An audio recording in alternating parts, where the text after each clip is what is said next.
Ya, sebenarnya joglo itu sendiri kan penggambaran sebagai sembah sang hyang.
Assalamualaikum warahmatullahi wabarakatuh. Selamat malam sahabat talenta dimanapun Anda berada. Malam kali ini adalah malam yang spesial.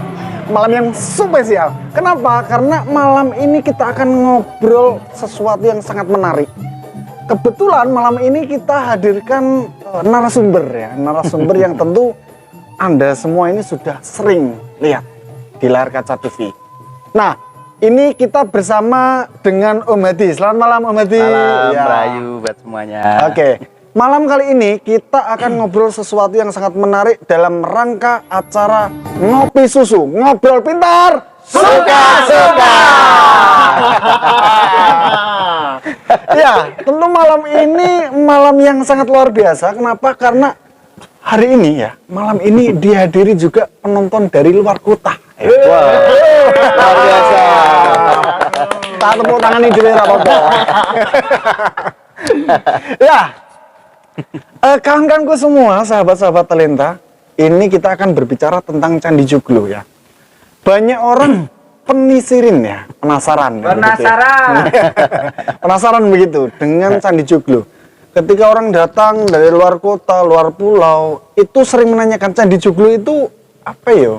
Candinya di mana sih? Nah, kita akan ulas bersama ahlinya, pakarnya di sini. Nah, Prof Hadi ya, ini kita sering panggil Prof Hadi.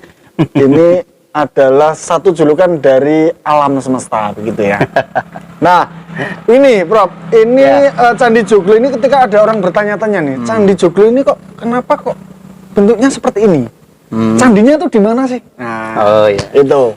Dan itu memang melatar belakangi teman-teman ya, dan juga masyarakat kita khususnya warga Kabupaten Grobogan dan sekitarnya yang notabene pemahaman mengenai candi itu sendiri kan masih terkotak dalam konteks sebuah legenda atau mungkin dalam konteks edukasi budaya. Nah, di sini kita mau angkat candi ini lebih luas lagi karena candi itu sendiri sebenarnya tidak hanya digunakan sebagai tempat peribadatan atau mungkin persembahyangan ya, tapi juga melatar belakangi kehidupan sosial masyarakat, khususnya lingkungan sekitar kita.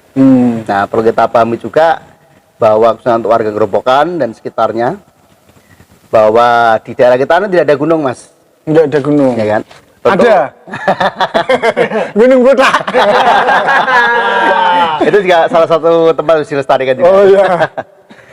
Jadi Datang malam. khususnya di Gerobokan dan sekitarnya ini kan tidak ada gunung. Hmm.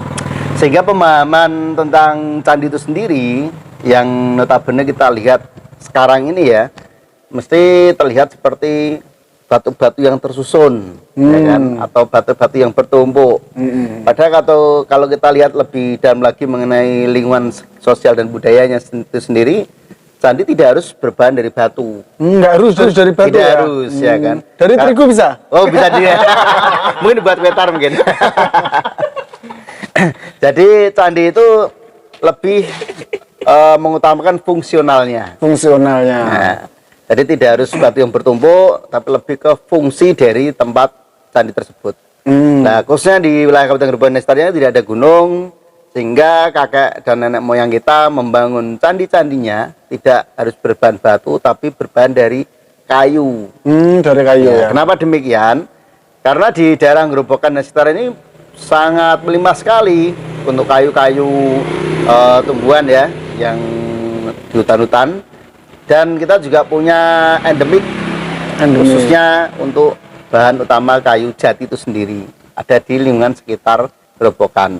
Nah, melatar belakangi dari itulah nenek moyang kita membuat tempat-tempat yang digunakan untuk peribadatan, persembahyangan, dan juga kegiatan sosial masyarakatnya menggunakan dari bahan kayu yang bernama candi-candi Joglo itu sendiri. Oh iya iya.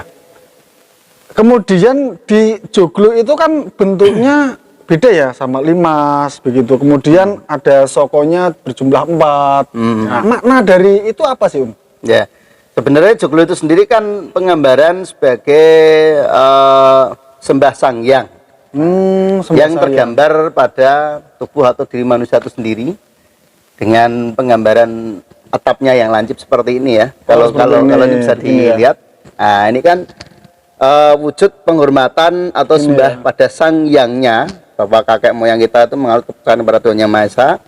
Dengan simbol seperti ini menggambarkan mustoko atau atap rumah adat Jawa Joglo itu sendiri.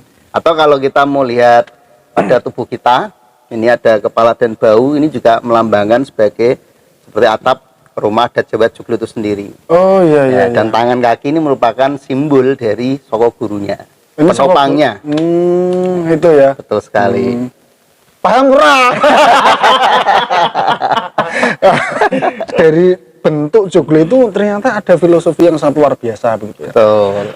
Oke kawan-kawan sahabat-sahabat Talenta semuanya, kita akan membuka pertanyaan-pertanyaan ya. Mungkin dari audien ya, dari para penonton ada yang mau tanya nih. Ono pura. Yo silakan tanya nih. Ini yang dari luar kota. Oh, yang dari luar kota. Dari mana, Mas? Dari Cepu ini. Oh, dari Cepu ya. Ini dari benua sebelah timur ya. Sebelah, ya. Iya, oke. Yo yang jadi apa enggak? Oke. Jadi begini, Sebentar, kenalan dulu. perkenalan saya namanya Marzuki, tapi biasa dipanggil Juki. Panggilan akrabnya Juki. Nah, yang mau saya tanyakan itu gini, Prof. Jadi kan setahu saya apa namanya, ukuran dari tiang candi itu kan berbeda-beda nih. Ya. Nah, apakah ada makna filosofisnya terkait ukuran tersebut? Kemudian ukurannya ada berapa aja? Oh gitu ya. Oke, terima kasih. Ini salah satu pertanyaan yang bagus. Pertanyaan bagus ya? Oh bagus sekali. Karena coba Ini namanya Juki. Yo Juki ya. Kayak merek mesin jahit. Ini mewakili 1 juta orang di luar sana. Ya mungkin lebih tepatnya bukan ukuran apa istilahnya tiang candinya ya, tapi lebih ke ukuran tiang atau cagak soko guru dari rumah adat Joglo itu sendiri. Nah, perlu kami sampaikan juga bahwa Joglo ini selain digunakan untuk tempat berkegiatan sosial, juga digunakan untuk tempat persembahyangan oleh moyang kita, sekaligus menjadi rumah-rumah adat Jawa. Nah, di mana rumah adat Jawa ini macam-macam di situ, tidak hanya joglo saja ya. Ada yang namanya belondoran, ada yang bokok lulang, ada juga limas. Terus ada lagi yang main wisatanya adalah joglo itu sendiri. Kalau gubuk itu masuk nggak gubuk itu? Gubuk masuk. Gubuk masuk, Gubuk ya? masuk. Cuman kalau gubuk itu kalau kita melihat sekarang ya hanya digunakan untuk di sawah. Ya. Tapi sebenarnya secara filosofis itu sesuai dengan kasta. Kasta. Ya, di lapisan masyarakat kita. Jadi ada gubuk, ada bokok lulang, ada juga londoran, limasan sampai ke joglo sendiri. Khususnya untuk joglo itu sendiri itu dimulai dari ukuran cagak soko gurunya, mulai dari ukuran 14. 14. Ada juga ukuran 16. Ini ukuran sentimeter tentunya ya. Iya, iya. Tidak ada B-nya loh. Jadi ada 14, 16, terus ukuran 18 cm dan juga ada ukuran 21. Kalau kita lihat di keraton, nah keraton ini karena itu menjadi salah satu simbol tempat pemerintahan dan juga tempat yang disakralkan untuk masyarakat kita. Itu ukurannya lebih besar. Lebih besar. Ada yang sampai 30 cm sampai 40 cm. Jadi itu khusus untuk keraton ya? Nah, untuk keraton. Mungkin kalau secara strata, kasih kita lihat aja nih yang paling mudah. Seperti tempat-tempat balai desa. Ya kan? Terus mulai ada juga rumahnya Pak Kadus. Iya. Nah, terus ada juga rumahnya Pak RT. Ini mereka kalau yang strata lama, ini masih menggunakan filosofis ukuran cagak suku gurunya. Mungkin yang sering kita lihat di balai desa itu biasanya untuk ukurannya sekitar 14 cm sama 16. Nah, terus nanti masuk lagi ke kecamatan itu ada yang 16 dan 18. Terus sampai ke kabupaten itu juga joglo juga. Misalnya ukurannya kalau nggak 18 atau juga 21 cm. Nah, Berarti kalau ukuran istana itu harusnya besar ya? wah istana mah harus besar 40 deh, Bang. Kalau istana masih ngontrak. Ini perlu diinvestasikan. Ternyata kalau misalkan nih, kalau misalkan dari personal saat ini kan banyak orang-orang kaya itu kemudian membuat seenaknya begitu kan ya? Ya. Karena punya uang akhirnya membuat apa namanya tiang-tiang itu Ya. sesuai dengan keinginannya. Itu bagaimana itu? Ya, ini mungkin jadi tren ya. Jadi tren di era awal tahun 1900-an mungkin masih kita lihat bentuk-bentuk rumah baru. Nah, terus sampai dengan hari ini masyarakat kita yang mempunyai rezeki lebih atau mungkin orang yang mempunyai jabatan dan sebagainya, mereka juga mengoleksi rumah adat joglo sebagai simbol kewibawaannya atau mungkin simbol derajatnya ya kan, dengan tidak menggunakan pakem hitungan lama lagi karena kemampuan seorang kan sekarang udah sesuai dengan apa yang dimilikinya ya. Iya. Dan tentunya setiap masyarakat berhak dan boleh membuat ukuran yang berbeda-beda, tapi yang lebih penting lagi adalah makna yang terkandung di dalam rumah adat joglo itu sendiri. Sampai bagi kami, joglo ini tidak hanya sebagai rumah tempat tinggal atau mungkin rumah berkegiatan sosial budaya, tapi juga guna untuk persembahyangan dan juga bermeditasi. Oh iya. Nah kemudian itu kan tiangnya itu kan jumlahnya 4 tuh. Ya. Terus kemudian di sampingnya apa itu namanya ya? Yang 12 itu loh. Nah itu ada nggak maksud atau filosofi di itu? Oh ada. Ada ya? Ada. Jadi kalau tiang 4 cagak guru itu, atau orang mengatakan sebagai soko guru ya, itu juga melambangkan kehidupan kita sebagai sedulur tua papat pancer, yang artinya 4 ini bisa diartikan sebagai anasir dari air, api, tanah, dan udara itu sendiri, atau mungkin di bahasa orang mengenalnya sebagai alamah, mutmainah, supyah, dan amarah. Nah, ini melambangkan 4 dasar rasa yang dimiliki masyarakat pada umumnya atau pribadi-pribadi kita. Dan kita pun harus bisa menjaga dan mengendalikannya. Kalau salah satu itu tidak ada, apa yang terjadi? Nah, saya kira nggak mungkin dong dia bisa berdiri tokoh. Artinya 4 anasir ini memang harus dikelola dengan baik sebagai simbol hidup dan kehidupan kita. Nah, kalau untuk yang cagak 12, ini kan cagaknya banyak ya. Dia sebagai, kalau orang mengatakan sebagai emper. Nah, emper ini lebih ke filosofis pengayoman. Apa jadinya sebuah rumah tanpa ada emper? Ya nggak bisa ditempatin. Artinya kita hidup tidak hanya untuk personal secara ego, tapi juga untuk kehidupan yang lainnya agar bisa mengayomi dan memfasilitasi kegiatan di dalamnya. Tak kira itu yang 4 itu enggak sedulur tua. Papat panzer tadi. Apa aja mungkin? Ya, sedulur tua 5 transfer itu. Itu yang diharapkan ya. Sekarang kan zamannya itu. Betul. Ada pertanyaan. Urun gitu tau ini. Nah, oke sahabat-sahabat talenta dimanapun Anda berada, jangan lewatkan nanti episode-episode berikutnya karena kita akan membahas sesuatu yang sangat menarik lagi. Kaitannya tentang seputar Candi Joglo dan kaitannya dengan asmara, begitu ya. Nah, nggak ada pertanyaan, Mbak? Nggak ada. Banyak itu loh. Sekolah pesen iwak jalan gini kayak gini. Hah? Apa itu? Guyu kesel rak bayaran.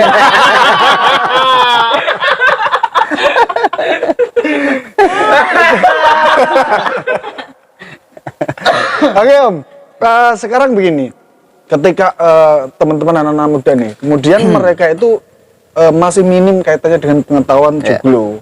Nah ini pesan apa yang mau disampaikan sama teman-teman sahabat-sahabat talenta dan semua anak-anak muda yang ada di alam semesta ini? Oh iya, tidak terkhususkan anak muda aja ya, Iya. tapi untuk semuanya. Bahwa Armada Jawa Joglo ini kan juga dilindungi sebagai salah satu aset budaya nasional. Bahkan itu juga diakui oleh UNESCO sebagai rumah adat Jawa. Dan perlu kita garis bawahi, Jawa ini kan luas.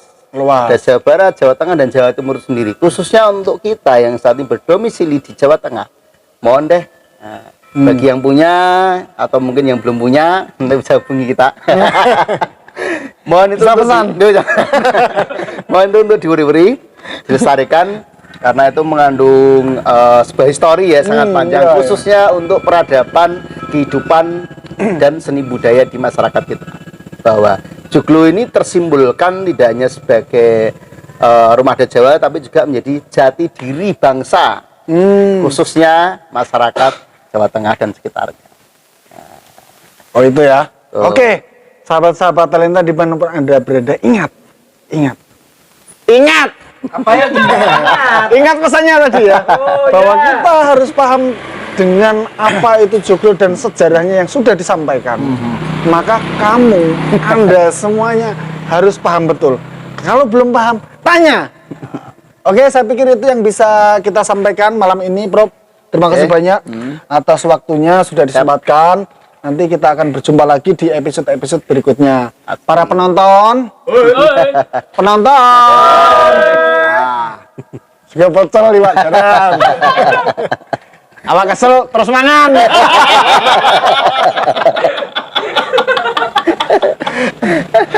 Baiklah, kalau ada sumur di ladang boleh kita menumpang mandi. Kalau ada umur panjang boleh kita berjumpa lagi. Tak ada gading yang tartak, tiada manusia yang sempurna.